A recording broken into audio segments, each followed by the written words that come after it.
पर हार्दिक बधाई। विविधताओं से समृद्ध हमारे देश में अनेक त्यौहार मनाए जाते हैं, परंतु हमारे राष्ट्रीय त्योहारों को सभी देशवासी राष्ट्र प्रेम की भावना के साथ मनाते हैं। गणतंत्र दिवस का राष्ट्रीय पर्व भी हम पूरे उत्साह के साथ मनाते हुए अपने राष्ट्रीय ध्वज तथा संविधान के प्रति सम्मान व आस्था व्यक्त करते हैं। आज का दिन देश विदेश में रहने वाले सभी भारतीयों के लिए बहुत महत्वपूर्ण है। आज ही के दिन 71 वर्ष पहले हम भारत के लोगों ने अपने अद्वितीय संविधान को अंगीकृत, अधिनियमित और आत्मार्पित किया था। इसलिए आज हम सभी के लिए संविधान के आधारभूत जीवन मूल्यों पर गहराई से विचार करने का अवसर है। संविधान की उद्देशिका में रेखांकित न्याय, स्वतंत्रता, समता और बंधुता के जीवन मूल्य हम सबके लिए पुनीत आदर्श हैं। यह उम्मीद की जाती है कि केवल शासन की जिम्मेदारी निभाने वाले लोग ही नहीं, बल्कि हम सभी सामान्य नागरिक भी इन आदर्शों का दृढ़ता व निष्ठापूर्वक पालन करें। लोकतंत्र को आधार प्रदान करने वाली इन चारों अवधारणाओं को संविधान के आरंभ में ही प्रमुखता से रखने का निर्णय हमारे प्रबुद्ध संविधान निर्माताओं ने बहुत सोच समझकर लिया था। इन्हीं आदर्शों ने हमारे स्वतंत्रता संग्राम को भी दिशा प्रदान की थी। बाल गंगाधर तिलक, लाला लाजपत राय, महात्मा गांधी और सुभाष चंद्र बोस जैसे अनेक महान जननायकों और विचारकों ने हमारे स्वतंत्रता संग्राम को प्रेरित किया था। मातृभूमि के स्वर्णिम भविष्य की उनकी परिकल्पनाएं अलग अलग थीं, परंतु न्याय, स्वतंत्रता, समता और बंधुता के मूल्यों ने उनके सपनों को एक सूत्र में पिरोने का काम किया। मैं सोचता हूं कि हम सबको अतीत में और भी पीछे जाकर यह जानने का प्रयास करना चाहिए कि यही मूल्य हमारे राष्ट्र निर्माताओं के लिए आदर्श क्यों बने। इसका उत्तर स्पष्ट है कि अनादिकाल से यह धरती और यहाँ की सभ्यता इन जीवन मूल्यों को संजोती रही है। न्याय, स्वतंत्रता, समता और बंधुता हमारे जीवन दर्शन के शाश्वत सिद्धांत हैं।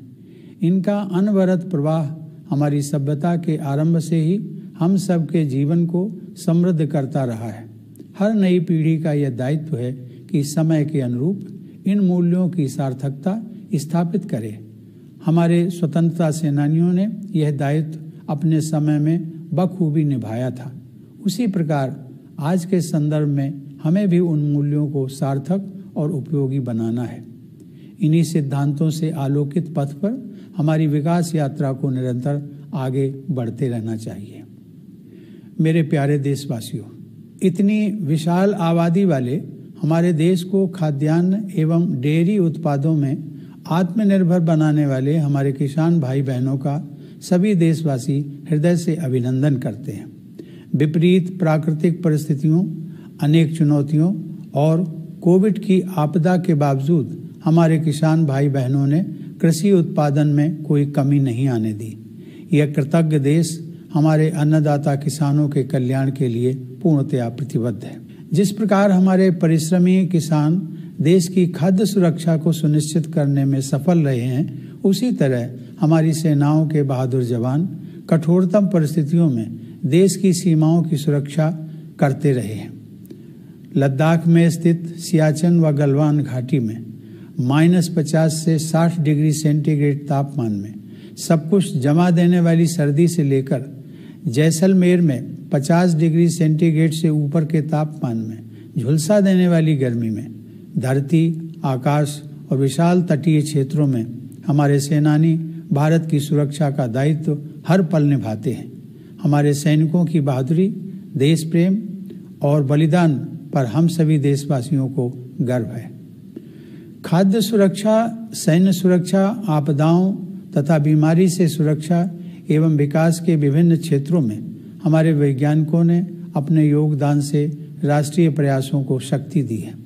अंतरिक्ष से लेकर खेत खलिहानों तक, शिक्षण संस्थानों से लेकर अस्पतालों तक वैज्ञानिक समुदाय ने हमारे जीवन और कामकाज को बेहतर बनाया है। दिन रात परिश्रम करते हुए कोरोना वायरस को डीकोड करके तथा बहुत कम समय में ही वैक्सीन को विकसित करके हमारे वैज्ञानिकों ने पूरी मानवता के कल्याण हेतु एक नया इतिहास रचा है। देश में इस महामारी पर काबू पाने में तथा विकसित देशों की तुलना में मृत्यु दर को सीमित रख पाने में भी हमारे वैज्ञानिकों ने डॉक्टरों, प्रशासन तथा अन्य लोगों के साथ मिलकर अमूल्य योगदान दिया है। इस प्रकार हमारे सभी किसान, जवान और वैज्ञानिक विशेष बधाई के पात्र हैं और कृतज्ञ राष्ट्र गणतंत्र दिवस के शुभ अवसर पर इन सभी का अभिनंदन करता है। प्यारे देशवासियों, पिछले वर्ष जब पूरी मानवता एक विकराल आपदा का सामना करते हुए ठहर सी गई थी, उस दौरान मैं भारतीय संविधान के मूल तत्वों पर मनन करता रहा। मेरा मानना है कि बंधुता के हमारे संवैधानिक आदर्श के बल पर ही इस संकट का प्रभावी ढंग से सामना करना संभव हो सका है। कोरोना वायरस रूपी शत्रु के सम्मुख देशवासियों ने परिवार की तरह एकजुट होकर अनुकरणीय त्याग, सेवा और बलिदान का परिचय देते हुए एक दूसरे की रक्षा की है। मैं यहाँ उन डॉक्टरों, नर्सों, स्वास्थ्य कर्मियों, स्वास्थ्य सेवाओं से जुड़े प्रशासकों और सफाई का उल्लेख करना चाहता हूँ, जिन्होंने अपनी जान जोखिम में डालकर पीड़ितों की देखभाल की है। बहुतों ने तो अपने प्राण भी गंवा दिए। इनके साथ साथ इस महामारी ने देश के लगभग 1.5 लाख नागरिकों को अपनी चपेट में ले लिया। उन सभी के शोक संतप्त परिवारों के प्रति मैं अपनी संवेदना प्रकट करता हूँ। कोरोना के मोर्चे पर अग्रिम पंक्ति के योद्धाओं के रूप में हमारे साधारण नागरिकों ने असाधारण योगदान दिया है। आने वाली पीढ़ियों के लोग जब इस दौर का इतिहास जानेंगे तो इस आकस्मिक संकट का जिस साहस के साथ आप सब ने सामना किया है, उसके प्रति वे श्रद्धा से नतमस्तक हो जाएंगे। भारत की घनी आबादी, सांस्कृतिक परंपराओं की विविधता तथा प्राकृतिक व भौगोलिक चुनौतियों के कारण कोविड से बचाव के उपाय करना हम सब के लिए कहीं अधिक चुनौती भरा काम था। चुनौतियों के बावजूद इस वायरस के प्रकोप पर काबू पाने में हम काफ़ी हद तक सफल रहे हैं। इस गंभीर आपदा के बावजूद हमने अनेक क्षेत्रों में अपनी गतिविधियों को सफलतापूर्वक आगे बढ़ाया है। इस महामारी के कारण हमारे बच्चों और युवा पीढ़ी की शिक्षा प्रक्रिया के बाधित होने का खतरा पैदा हो गया था, लेकिन हमारे संस्थानों और शिक्षकों ने नई टेक्नोलॉजी को शीघ्रता से अपनाकर यह सुनिश्चित किया कि विद्यार्थियों की शिक्षा निरंतर चलती रहे। बिहार जैसी घनी आबादी वाले राज्य तथा जम्मू कश्मीर व लद्दाख जैसे दुर्गम व चुनौती भरे क्षेत्रों में स्वतंत्र, निष्पक्ष और सुरक्षित चुनाव संपन्न कराना हमारे लोकतंत्र एवं चुनाव आयोग की सराहनीय उपलब्धि रही है। टेक्नोलॉजी की सहायता से न्यायपालिका ने न्याय उपलब्ध कराने की प्रक्रिया जारी रखी। ऐसी उपलब्धियों की सूची बहुत बड़ी है। आर्थिक गतिविधियों को शुरू करने के लिए अनलॉकिंग की प्रक्रिया को सावधानी के साथ चरणबद्ध तरीके से लागू किया गया। यह तरीका कारगर सिद्ध हुआ तथा अर्थव्यवस्था में फिर से मजबूती के संकेत दिखाई देने लगे। हाल ही में दर्ज की गई जीएसटी की रिकॉर्ड वृद्धि और विदेशी निवेश के लिए आकर्षक अर्थव्यवस्था के रूप में भारत का उभरना तेजी से हो रही हमारी इकोनॉमिक रिकवरी के सूचक हैं। सरकार ने मध्यम और लघु उद्योगों को प्रोत्साहित किया है, आसान ऋण प्रदान करके उद्यमशीलता को बढ़ावा दिया है और व्यापार में इनोवेशन को प्रेरित करने के लिए अनेक कदम उठाए हैं। मेरे प्यारे देशवासियों, विगत वर्ष की विपरीत परिस्थितियों ने हमारे उन संस्कारों को जगाया है जो हम लोगों के हृदय में सदा से विद्यमान रहे हैं। समय की मांग के अनुरूप हमारे देशवासियों ने हर क्षेत्र में अपनी क्षमताओं का प्रदर्शन किया और खुद से पहले दूसरों के हित को प्राथमिकता दी। समस्त मानवता के लिए सहानुभूति, सेवा और बंधुता की इन गहरी भावनाओं ने ही हजारों वर्षों से हमें एकजुट बनाए रखा है। हम भारतवासी मानवता के लिए जीते भी हैं और मरते भी हैं। इसी भारतीय आदर्श को महान कवि मैथिली शरण गुप्त ने इन शब्दों में व्यक्त किया है। उसी उदार की सदा सजीव कीर्ति कूजती तथा उसी उदार को समस्त सृष्टि पूजती। अखंड आत्मभाव जो असीम विश्व में भरे, वही मनुष्य है कि जो मनुष्य के लिए मरे। मुझे विश्वास है कि मानव मात्र के लिए असीम प्रेम और बलिदान की यह भावना हमारे देश को उन्नति के शिखर तक ले जाएगी। मेरे विचार में सन 2020 को सीख देने वाला वर्ष मानना चाहिए। पिछले वर्ष के दौरान प्रकृति ने बहुत कम समय में ही अपना स्वच्छ और निर्मल स्वरूप फिर से प्राप्त कर लिया था। ऐसा साफ सुथरा प्राकृतिक सौंदर्य बहुत समय के बाद देखने को मिला। इस प्रकार प्रकृति ने यह स्पष्ट संदेश दिया कि छोटे छोटे प्रयास केवल मजबूरी नहीं बल्कि बड़े प्रयासों के पूरक होते हैं। मुझे विश्वास है कि भविष्य में इस तरह की महामारियों के खतरे को कम करने के उद्देश्य से जलवायु परिवर्तन के मुद्दे को विश्व स्तर पर प्राथमिकता दी जाएगी। मेरे प्यारे देशवासियों, आपदा को अवसर में बदलते हुए प्रधानमंत्री ने आत्मनिर्भर भारत अभियान का आह्वान किया। हमारा जीवंत लोकतंत्र, हमारे कर्मठ व प्रतिभावान देशवासी, विशेषकर हमारी युवा आबादी आत्मनिर्भर भारत के निर्माण के हमारे प्रयासों को ऊर्जा प्रदान कर रहे हैं। वस्तुओं और सेवाओं के लिए हमारे देशवासियों की मांग को पूरा करने के घरेलू प्रयासों द्वारा तथा इन प्रयासों में आधुनिक टेक्नोलॉजी के प्रयोग से भी इस अभियान को शक्ति मिल रही है। इस अभियान के तहत माइक्रो, स्मॉल और मीडियम एंटरप्राइजेस को बढ़ावा देकर तथा स्टार्टअप इकोसिस्टम को और अधिक मजबूत बनाकर आर्थिक विकास के साथ साथ रोजगार उत्पन्न करने के भी कदम उठाए गए हैं। आत्मनिर्भर भारत अभियान एक जन आंदोलन का रूप ले रहा है।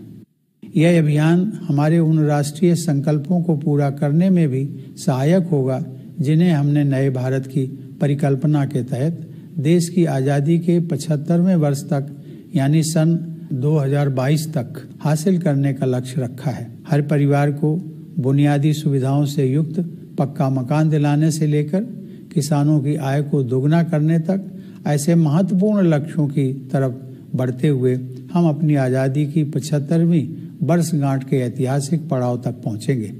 नए भारत के समावेशी समाज का निर्माण करने के लिए हम शिक्षा, स्वास्थ्य, पोषाहार, वंचित वर्गों के उत्थान और महिलाओं के कल्याण पर विशेष बल दे रहे हैं। हमारी यह मान्यता है कि विपरीत परिस्थितियों से कोई न कोई सीख मिलती है। उनका सामना करने से हमारी शक्ति व आत्मविश्वास में वृद्धि होती है। इस आत्मविश्वास के साथ भारत ने कई क्षेत्रों में बड़े कदम उठाए हैं। पूरी गति से आगे बढ़ रहे हमारे आर्थिक सुधारों के पूरक के रूप में नए कानून बनाकर कृषि और श्रम के क्षेत्रों में ऐसे सुधार किए गए हैं जो लंबे समय से अपेक्षित थे।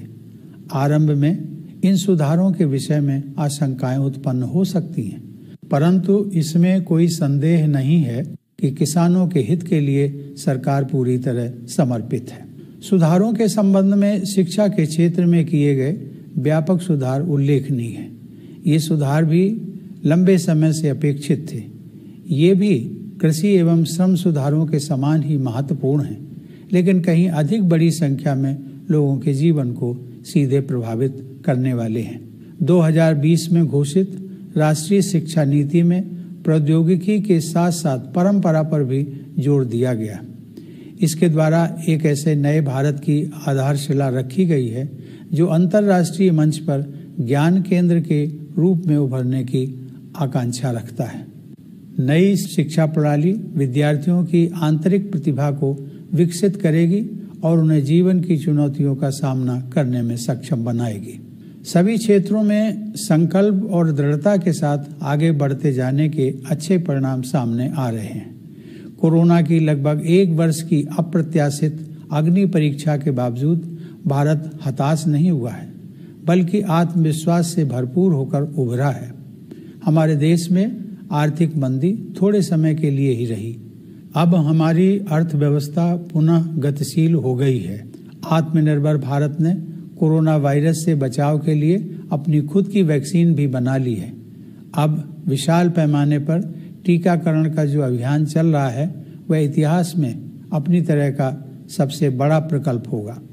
इस प्रकल्प को सफल बनाने में प्रशासन एवं स्वास्थ्य सेवाओं से जुड़े लोग पूरी तत्परता से कार्यरत हैं।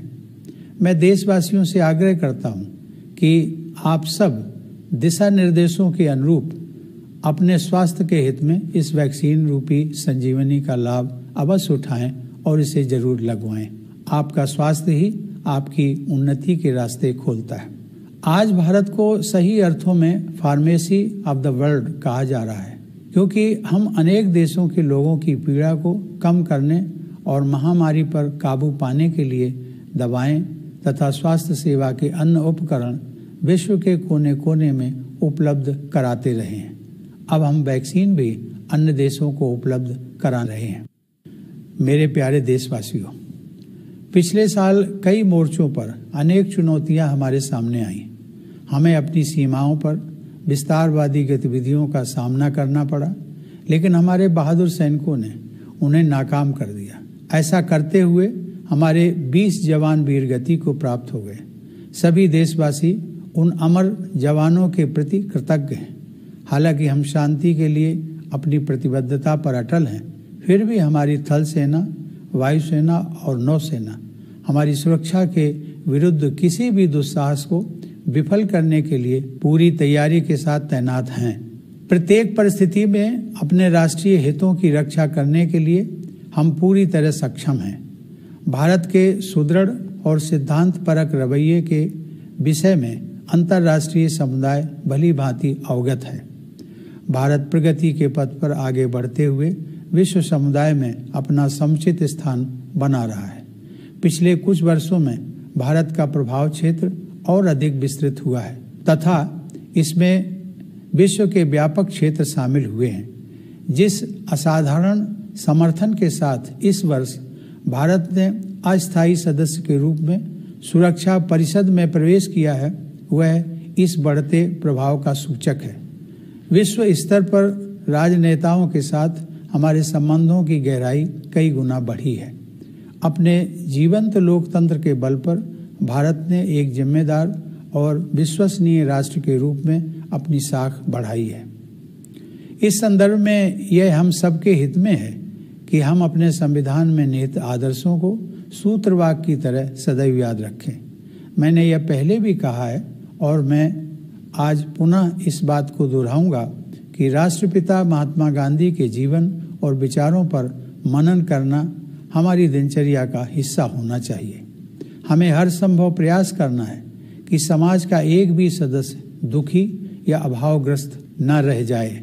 समता हमारे गणतंत्र के महान यज्ञ का बीज मंत्र है। सामाजिक समता का आदर्श प्रत्येक व्यक्ति की गरिमा सुनिश्चित करता है, जिसमें हमारे ग्रामवासी, महिलाएं, अनुसूचित जाति व जनजाति सहित अपेक्षाकृत कमजोर वर्गों के लोग, दिव्यांगजन और वयोवृद्ध सभी शामिल हैं। आर्थिक समता का आदर्श सभी के लिए अवसर की समानता और पीछे रह गए लोगों की सहायता सुनिश्चित करने के हमारे संवैधानिक दायित्व को स्पष्ट करता है। सहानुभूति की भावना परोपकार के कार्यों से ही और अधिक मजबूत होती है। आपसी भाईचारे का नैतिक आदर्श ही हमारे पथ प्रदर्शक के रूप में हमारी भावी सामूहिक यात्रा का मार्ग प्रशस्त करेगा। हम सबको संवैधानिक नैतिकता के उस पथ पर निरंतर चलते रहना है जिसका उल्लेख बाबा साहब डॉक्टर भीमराव अंबेडकर ने 4 नवंबर 1948 को संविधान के प्रारूप को प्रस्तुत करते समय संविधान सभा के अपने भाषण में किया था। उन्होंने स्पष्ट किया था कि संवैधानिक नैतिकता का अर्थ है संविधान में निहित मूल्यों को सर्वोपरि मानना। मेरे प्यारे देशवासियों, हमारे गणतंत्र की स्थापना का उत्सव मनाने के इस अवसर पर मेरा ध्यान विदेशों में बसे अपने भाई बहनों की तरफ भी जा रहा है। प्रवासी भारतीय हमारे देश का गौरव हैं। दूसरे देशों में बसे भारतीयों ने विभिन्न क्षेत्रों में कामयाबी हासिल की है। उनमें से कुछ लोग राजनैतिक नेतृत्व के उच्च स्तर तक पहुंचे हैं और अनेक लोग विज्ञान, कला, शिक्षा, समाज सेवा और व्यापार के क्षेत्रों में बहुमूल्य योगदान कर रहे हैं। आप सभी प्रवासी भारतीय अपनी वर्तमान कर्म भूमि का भी गौरव बढ़ा रहे हैं। आप सबके पूर्वजों की भूमि भारत से मैं आपको गणतंत्र दिवस की हार्दिक शुभकामनाएं देता हूं। हमारे सशस्त्र बलों, अर्धसैनिक बलों और पुलिस के जवान प्रायः अपने परिवारजन से दूर रहते हुए त्यौहार मनाते हैं। उन सभी जवानों को मैं विशेष बधाई देता हूं। मैं एक बार फिर आप सभी देशवासियों को गणतंत्र दिवस की शुभकामनाएं देता हूं। धन्यवाद। जय Hind.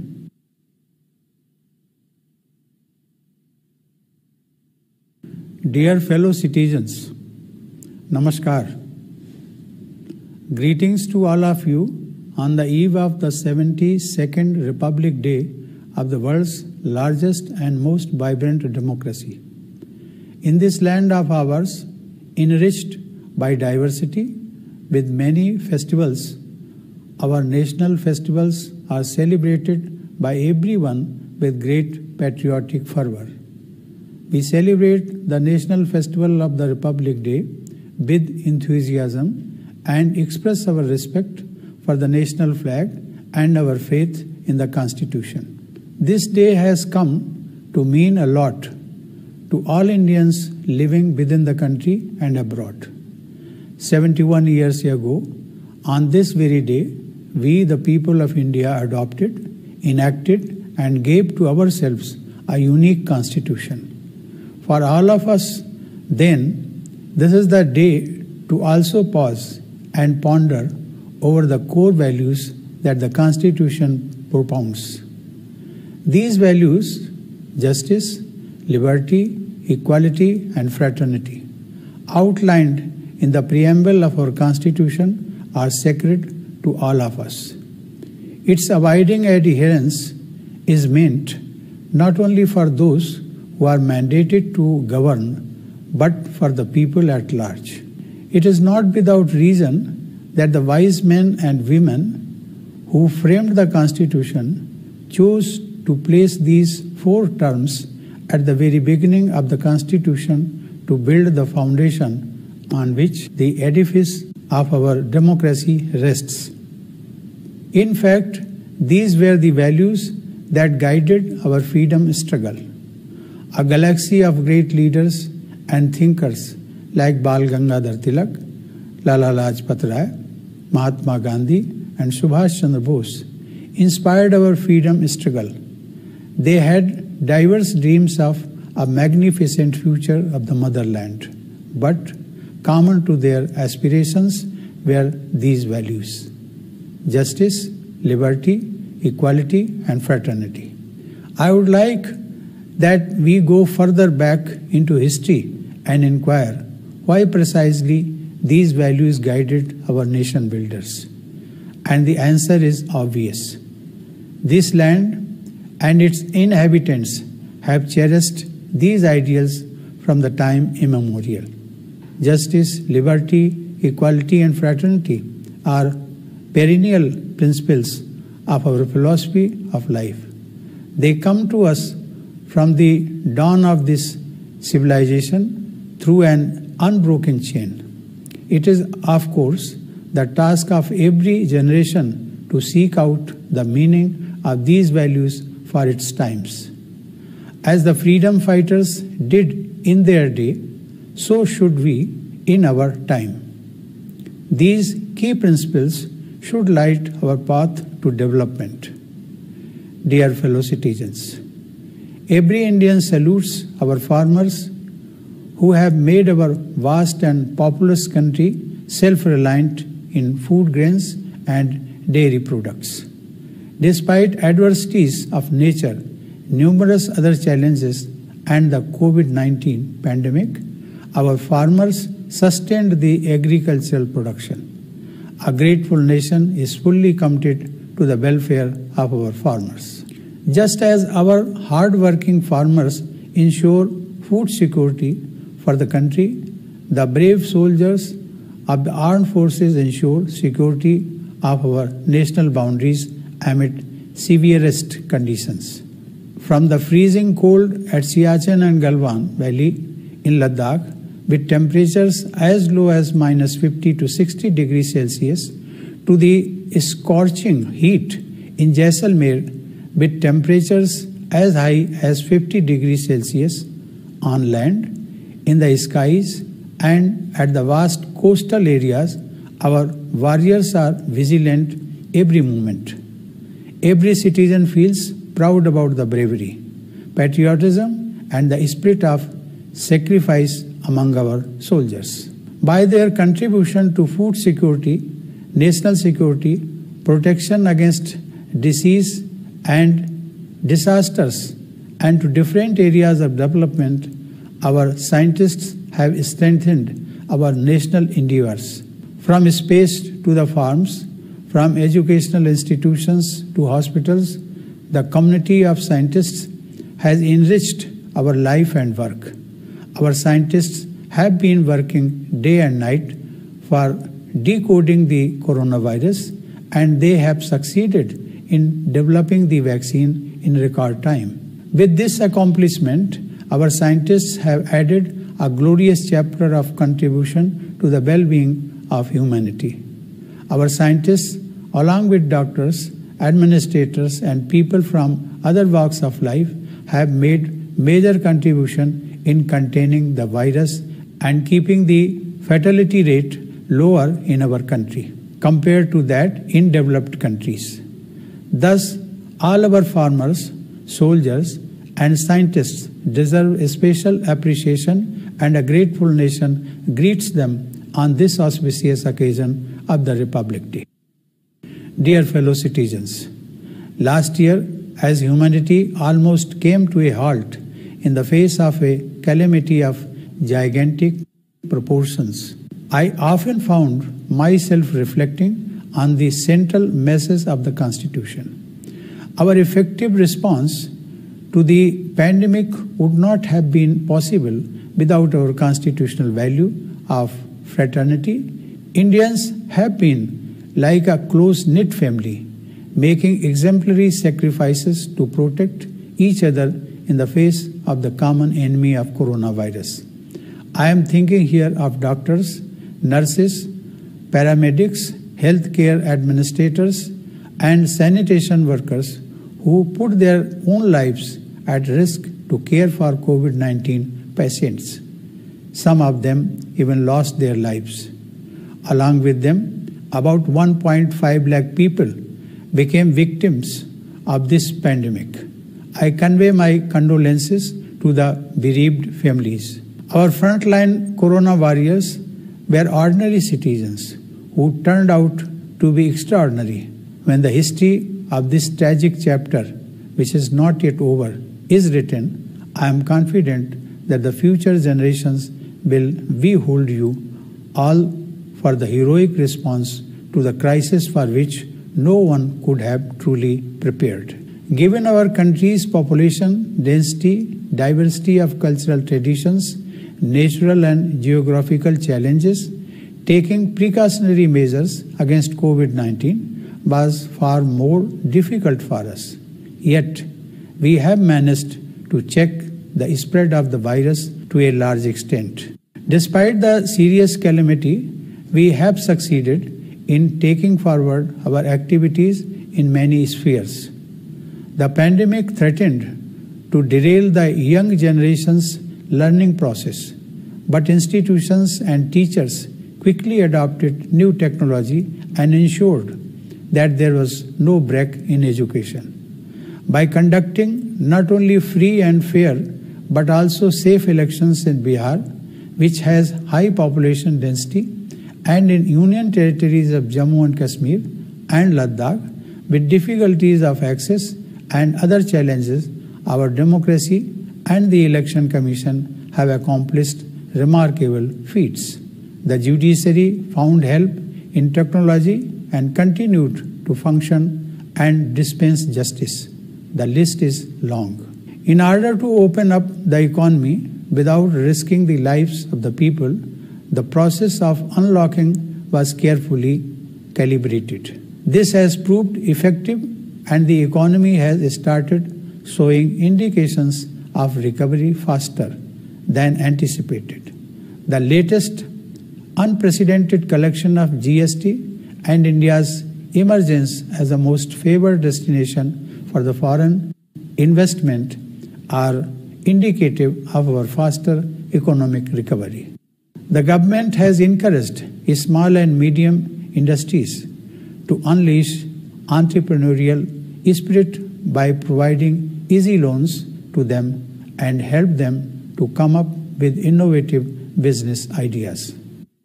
Dear fellow citizens, the adversities of the previous year have only reminded us of what we have always known deep in our hearts, that care and concern for humanity and the feeling of fraternity is what kept us together for millennia. In every sphere, Indians rose to the occasion and put others before themselves. We Indians live and die for humanity. This Indian ideal has been expressed by the great poet Maithili Sharan Gupta in these words. उसी उदार की सदा सजीव कीर्ति कूजती तथा उसी उदार को समस्त सृष्टि पूजती अखंड आत्मभाव जो असीम विश्व में भरे वही मनुष्य है कि जो मनुष्य के लिए मरे. In English, these sentiments can be broadly conveyed in the following words. It is the benevolent whose glory lives on in songs eternal. It is the generous whom the world reveres forever, whose spirit of oneness fills the boundless universe. They truly are human who die for fellow beings. I am sure that this love for humanity and the spirit of sacrifice will take us to great heights. Let us look at 2020 as a year of learning. There were miracles of a revitalizing Mother Nature which taught humanity a hard lesson that the small is not expedient but complementary to the big. I am sure that with a view to reducing the risk of such pandemics, the issue of climate change will be accorded top priority at the global level. Dear fellow citizens, converting a crisis into an opportunity, the Prime Minister gave a call of Atmanirbhar Bharat Abhiyan, or Self-Reliant India Mission. Our vibrant democracy, our enterprising and talented fellow citizens, especially the youth, energize our efforts in shaping a self-reliant India. The demand for goods and services in the country, the domestic efforts to meet them, and the use of modern technology in such efforts are strengthening Atmanirbhar Bharat Abhiyan. Under this mission, steps have been taken for economic growth as well as employment generation by promoting micro, small and medium enterprises and making the startup ecosystem more robust. It has become a movement being taken forward by the people themselves. Atmanirbhar Bharat Abhiyan is in line with the aspiration to shape a new India by the year 2022, when our country turns 75. This will be a significant milestone in the journey of the nation as we are determined to achieve major goals, from providing Pakka houses with basic facilities for every family to doubling the income of farmers. In order to build an inclusive society of New India, we are giving a special emphasis on education, health, nutrition, upliftment of the underprivileged, and welfare of women. Adversity often plays the role of a great teacher. It makes us stronger and more confident. With that confidence, India has taken great strides in several sectors. Economic reforms have continued apace and have been supplemented by long-pending reforms in the areas of labor and agriculture through legislation. The path to reform at the initial stages may cause misapprehensions. However, it is beyond doubt that the government remains singularly devoted to farmers' welfare. Equally salient but touching more lives directly is the comprehensive reform in education which was long overdue. The National Education Policy 2020, with its stress on tradition as well as technology, will lay the foundation of a new India which aspires to emerge as a knowledge hub on the international stage. This reform promises to incubate innate talent of students and ignite their minds to take up the challenges of life. The net outcome of all these efforts is before us. After about a year of this unforeseen ordeal, India today stands not despondent but confident. The slowdown has turned out to be transitory as the economy has regained its dynamism.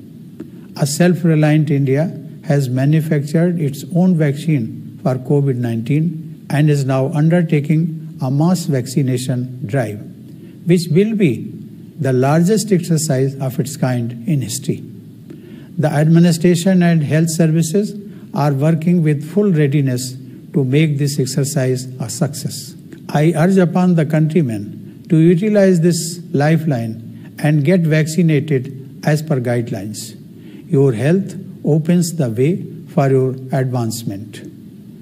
Today, India is being rightly called pharmacy of the world, as we are supplying medicines and other healthcare items to several countries to alleviate people's suffering and contain the pandemic across the globe. Now we also provide vaccines to other countries.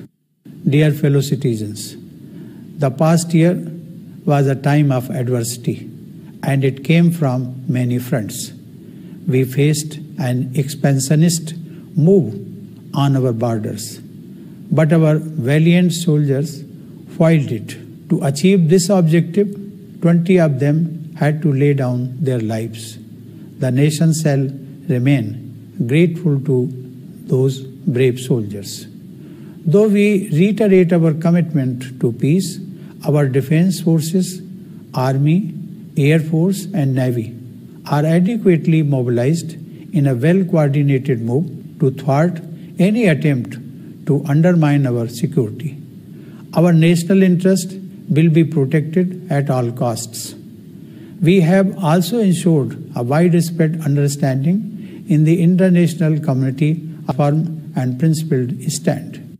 India is moving forward and taking its rightful place in the world. During the recent years, its arc of influence has been expanding and encompassing the larger part of the world. The manner in which India got overwhelming support of the international community for its entry as non-permanent member of the Security Council this year is indicative of that influence. The quality of our engagement with leaders across the world has enhanced manifold. India, with its vibrant democracy, has rightfully earned its respect as a responsible and trustworthy nation. We would do well to keep reminding ourselves of our constitutional mantras. I have said this before, but I will repeat that we should make it a part of our daily routine to meditate upon the life and thought of our father of the nation. We must make all efforts to wipe tears from every eye. Equality is the watchword for the great project of our republic. Social equality warrants dignity for each one of us. Villagers, women, weaker sections of our society, namely scheduled castes and scheduled tribes, Divyangjan and the elderly people. Economic equality entails equal opportunity for all and hand-holding for the downtrodden. Acts of helping fellow human beings expand our capacity for empathy. In our collective path ahead, fraternity is our moral compass. Let us all continue on the path of constitutional morality, which Baba Sahib Dr. Bhim Rao Ambedkar mentioned in his speech to the Constituent Assembly on November 4, 1948, while presenting the draft of the Constitution. He clarified that constitutional morality means supremacy of the values enshrined in the Constitution. Dear fellow citizens, as we are set to celebrate the anniversary of our Republic, I am thinking of our brothers and sisters abroad. Our diaspora is our pride. Indians abroad have succeeded in different walks of life, some rising to high levels of political leadership, some contributing to science, arts, academics, civil society, and business, each bringing laurels to their new homelands and also to India. Republic Day greetings to you from the land of your ancestors. My greetings to the members of the armed forces, paramilitary forces, and the police who usually celebrate festivals staying away from their families. My special greetings to all those Jawans. I once again congratulate you all for the Republic Day. Thank you. Jai Hind.